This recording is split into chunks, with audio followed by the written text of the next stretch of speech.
Hey everybody, MBG here today with a look at issue 33 of the new White Dwarf magazine. New format started in February of this year, and well, if you haven't heard, Space Hulk.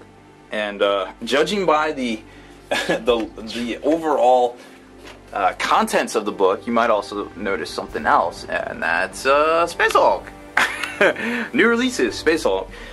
New releases from Black Library, Forge World, Space Hulk Battle Report, and then just a few little splatterings in the back, so to speak, paint splatterings that is, of a couple different things. But for the most part, this issue is pretty much all Space Hulk, which is good and bad. I mean, it's cool to see the game get introduced to a new generation of players, because I guess the last time it came out was about 2009. And it's cool to see that, because some people might not appreciate it. I mean, I remember playing the old 8-bit digital version way back in the day, and even the, oh my gosh, the original version of Space Hulk, which I actually still own, of the board game itself from, I want to say it was the late 80s or early 90s. I think I even had the expansion too. That's crazy. Anyway, so it's cool to see. I don't know, you know, I don't know the reasoning behind it. I don't think anybody knows the reasons for anything they do, but it's cool to see, and it's you know, it's a neat gift, you know, to ask for the holidays and things like that. It looks magnificent. I actually forget how the old one looked. I remember it not being as colorful though. I mean, I'm sure all of this is pretty much the same, and I'll show you the new components it comes with. But as far as the rule books and things, I didn't think they were doing full color ones back then. But I could be wrong, and if I am, I apologize, because I'm sure somebody out there with the actual edition of the game will be like, "No, MBG, you're wrong." But you know, that's okay. I reserve the right to backpedal at any and all times. So here are some of the new components it comes with. It looks like a wrecked boarding torpedo kind of thing here. This particular huge tile as well. And then he just gives some examples of some of the other pieces that comes in. Of course, the blips we all know and love from every generation of the game, whether it was actual tabletop or the video game itself.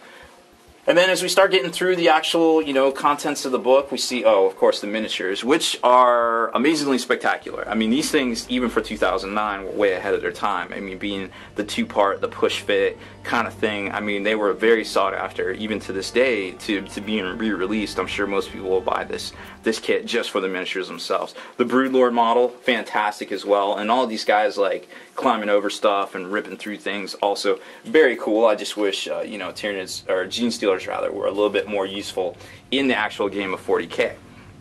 So then it goes into basically a battle report where they explain how it works and yada yada. And we don't need to see all that, because most of us already know. If not, we will be playing some games here soon. But the cool thing about this White Dwarf is it actually comes with a White Dwarf exclusive mission, which is neat to see. Disable the shields. I honestly just didn't even read it. I apologize, but you know, it's cool to see free and unique content inside the White Dwarf itself.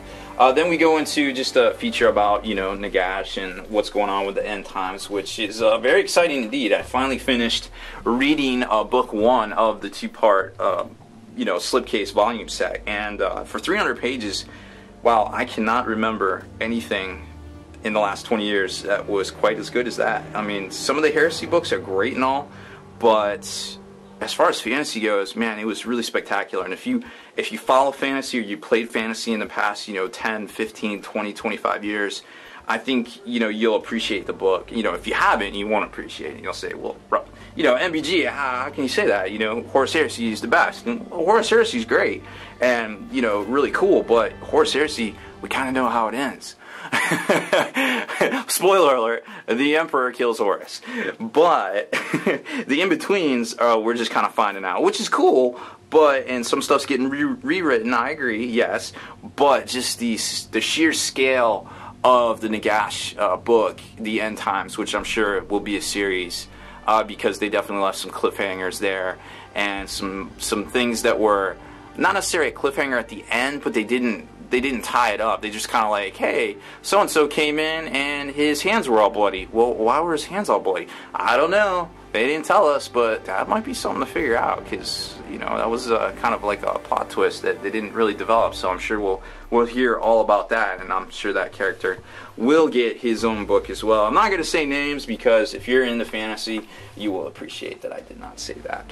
Anyways, so here's the paint splatter article on Gene Stealers, which is pretty cool. I like this this turquoise look here. I like that they went back and they did this in the new Citadel colors, because we haven't seen that in a while.